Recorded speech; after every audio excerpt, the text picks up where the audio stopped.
ये फिर महत्वपूर्ण मुद्दा हो जाता है, गुटों के अंदर का संघर्ष या गुटों के बीच का संघर्ष है। अब फिर आपको मैं याद दिला दें, बर्लिन संकट के बाद कोल्ड वॉर का विस्तार एशिया में होने लगा, और आप जानते हैं कि नाटो का धीरे धीरे विस्तार होने लगा। और दूसरा मामला फंसा था जो आज भी सेटल नहीं हो पाया। कोल्ड वॉर की कुछ समस्या तो आज तक सेटल नहीं हो पाई, जिसमें कोरिया संकट एक है।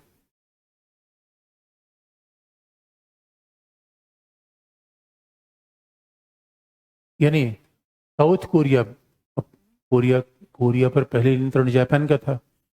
जापान कोल्ड वॉर में हार गया। जब जापान कोल्ड वॉर में हार गया तो स्वाभाविक रूप में कोरिया का भी डिवीजन हुआ। कोरिया का डिवीजन हुआ और उत्तर कोरिया सोवियत संघ के पास गया। दक्षिण कोरिया अमेरिका, ब्रिटेन, फ्रांस के कंट्रोल में था। और अब याद रखिए, जहां जहां अमेरिका का कंट्रोल था वहां इकोनॉमी कैपिटलिस्ट। ये तो दिखता था कि जहां जहां अमेरिकी कंट्रोल थे वहां पूंजीवादी व्यवस्था। और अगर लोकतांत्रिक व्यवस्था न हो पाई तो पूंजीवादी व्यवस्था तो बड़ी आसानी से लागू की गई। जापान में लोकतंत्र के साथ पूंजीवादी व्यवस्था भी आ गई, लेकिन बाकी कोरिया में धीरे धीरे लोकतंत्र आ गया। उत्तर कोरिया बिल्कुल चाइना के पास था। इस वजह से उत्तर कोरिया का महत्व इस मायने में और बढ़ जाता था कि सोवियत संघ किसी भी रूप में न केवल उत्तर कोरिया पर कंट्रोल करना चाहता था, बल्कि याद रखिएगा, सोवियत संघ का निगाह पूरी साउथ ईस्ट एशिया पे था। बड़ी सिंपल सी बात है। फिर जियोपॉलिटिक्स आप लगा के देखिए। अब जियोपॉलिटिक्स आप लगा के देखेंगे तो सोवियत संघ के किनारे कौन है? जापान। सोवियत संघ किनारे कौन है? दक्षिण कोरिया। लेकिन जापान पे कंट्रोल था अमेरिका का। जापान हारा तो अमेरिका ने उसका संविधान लिखवाया, अमेरिका ने कंट्रोल कर लिया। अब फिर जियोपॉलिटिक्स बात आप देखेंगे तो ये बात सोवियत संघ के लिए अखरने वाली बात थी कि सोवियत संघ जैसे अमेरिका का प्रभुत्व यूरोप में टॉलरेट करने के लिए तैयार नहीं था, अमेरिका का प्रभुत्व ईस्ट में क्यों देखेगा? भाई देखिए, अगर हम महाशक्ति का दावा करते हैं तो मोहल्ले में हमें कोई चैलेंज करने वाला दूसरा होना नहीं चाहिए। कम से कम हमारा मोहल्ला तो ठीक है, दूसरे मोहल्ले में आप हैं वो तो अलग बात है। कहाँ अमेरिका? अमेरिका अटलांटिक पैसिफिक में है, यहाँ कंट्रोल किए हुए आके। ये बात सोवियत संघ को शुरू से ठीक नहीं लगती थी। और हुआ क्या? चाइना ने सोवियत संघ ने चाइना को कहा कि चाइना देख क्या रहे हो, तुम देखो मत, इधर से बस तुम नॉर्थ कोरिया को सपोर्ट करो। नॉर्थ कोरिया की सेनाएं धड़धड़ा कर आगे बढ़ी साउथ कोरिया की तरफ। साउथ कोरिया ने हल्ला मचाया, यो अमेरिका से कहा। अमेरिका के मैकार्थर सेनापति नाटो की सेनाओं के कंट्रोल में साउथ कोरिया कूद गए। अमेरिका ने साउथ कोरिया के बचाव के लिए साउथ कोरिया की सेना की तरफ से लड़ाई शुरू की। और अमेरिका के सेनापति मैकार्थर नॉर्थ कोरिया के आगे आगे बढ़ने लगे, जो यालू नदी है चाइना और नॉर्थ कोरिया को डिवाइड करती है। तब तक माओ गरज गया। माओ ने कहा मैकार्थर इधर आने का नहीं। मैकार्थर ने कहा क्या कर लोगे? माओ ने कहा क्या कर लूंगा, मधुमक्खी की तरह खा जाऊंगा, इधर देखना भी मना है। और तुम जैसे ही यालू नदी पार करने का प्रयास करोगे उसके बाद हम तुम्हारे ऊपर टूट पड़ेंगे, चाइना भी वॉर में आएगा। उस चाइना ने अमेरिका के साथ दोस्ती कर ली थी, ये ध्यान देने की बात है। लड़ाई का मामला इतना है, इस संबंधों में तलाक के बाद फिर से हनीमून के चांसेस रहते हैं।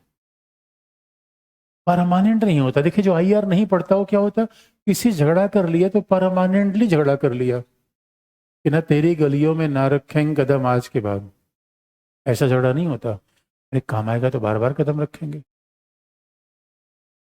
काम आना चाहिए ना। अब भाई,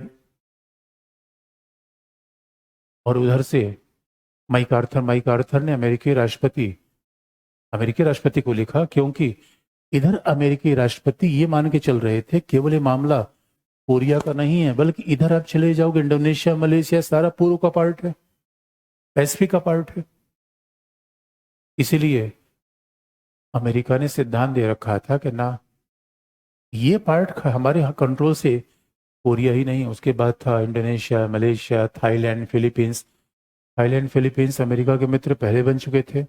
इंडोनेशिया, मलेशिया फिर बाद में बन गए।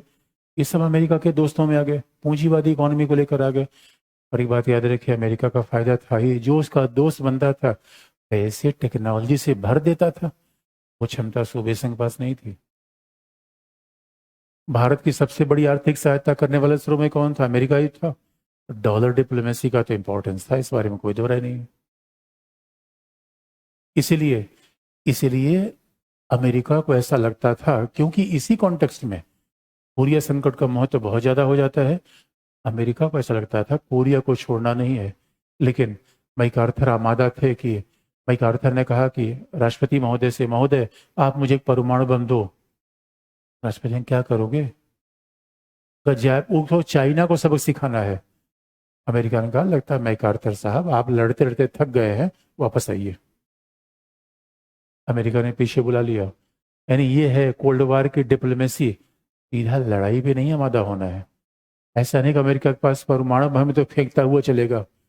हमारे पास रिवॉल्वर आ जाए, देखो जहां न ले जाना हो वहां भी लेके चले जाएंगे। जहां न दिखाना है, अरे रिवॉल्वर रखे हो तो बिला वजह दिखाते क्यों हो? काम पड़े तो उसका यूज करो। लेकिन कोरिया संकट आज तक हल नहीं हो पाया है, बटा हुआ है। 38 डिग्री अक्षांश पे बांट दिया गया। ये बात अलग है कि दोनों के बीच में 5 किलोमीटर का नो मैंस लैंड है, लड़ाई उड़ाई नहीं होती। आज भी दोनों अलग अलग मचे हुए हैं, लेकिन आज कई बार पहल की जाती है, अब मिल जाए। नहीं, अब फिर जियो पॉलिटिक्स से अब कैसे मिल जाएंगे? अगर उत्तर अब, बल्कि हाल तो ये है, अच्छा पोस्ट कोल्ड वॉर बता देंगे, अभी कोल्ड वॉर से अब वाली बात अभी बाद में करेंगे।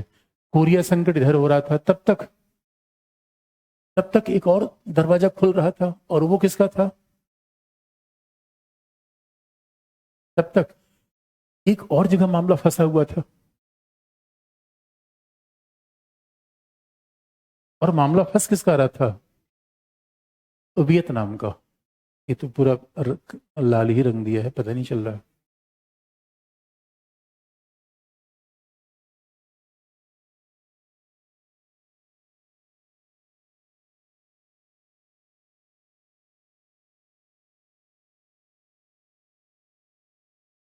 वियतनाम दिख रहा है ये।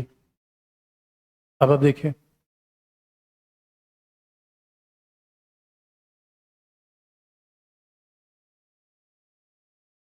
कोरिया संकट के साथ मामला फंसा हुआ था वियतनाम का।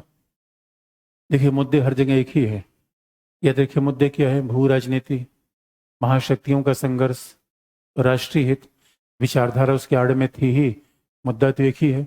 और विकासशील देशों के नजरिए से देखेंगे तो उपनिवेशवाद और साम्राज्यवाद के विरुद्ध संघर्ष। विकासशील देश हर संघर्ष को इस विचारधारा के नाम पर बदलते थे, उपनिवेशवाद और साम्राज्यवाद के साथ। कोरिया संकट सेटल हुआ नहीं था। दूसरा संकट यहाँ कौन सा आया था? वियतनाम। वियतनाम में अमेरिका अमेरिका के राष्ट्रपति ने यह मान रखा था, अगर वियतनाम वियतनाम समाजवादी खेमे में चला गया, पूरा साउथ ईस्ट एशिया समाजवादी खेमे में जाएगा। अमेरिका ने, मार्शल, अमेरिकी राष्ट्रपति मार्शल ने ऐसे विचार मान रखे थे। मार्शल ने सोचा था अगर अमेरिका यहाँ पे गया, वियतनाम इधर गया, इसलिए वियतनाम का मामला बड़ा पेचीदा हो गया। वियतनाम में फ्रांसीसी सरकार थी 1956 तक, लेकिन फ्रांस कमजोर हो चुका था। फ्रांस ने कहा, भाई अंकल सैम, अब हम यहाँ से निकल रहे हैं, अब जो तुम्हें करना हो कर लो। जबकि अमेरिका ने कहा, फ्रांस अभी तुम छोड़ो मत वियतनाम। फ्रांस ने कहा, ना भाई, हमारी औकात है नहीं, अब हमें छोड़ना है फ्रांस। और जैसे 1956 में फ्रांसीसी सैनिकों ने वियतनाम छोड़ा, तो आप समझ सकते हैं चाइना स्वाभाविक रूप में चाहेगा कि वियतनाम उसका कंट्रोल हो, चाइना का पड़ोसी है। और उस समय चाइना समाजवादी खेमे के साथ था ही, सोवियत संघ के साथ था। लेकिन 1960 में कंडीशन बदल गई, जब सोवियत संघ और चाइना के बीच झगड़ा होने लगा। इसीलिए वियतनाम में 56 में फ्रांसीसी सेनाएं वियतनाम को छोड़ रही हैं, अमेरिका कूद पड़ा। और ये अमेरिका के लिए अच्छा सबक नहीं था। 1956 में फ्रांस में कौन कूदा? वियतनाम में कौन कूद गया? अमेरिका। अमेरिका वार में आ गया, और ये वार अमेरिका के लिए इसलिए बड़ा खराब रहा। फिर ये जियो पॉलिटिक्स है।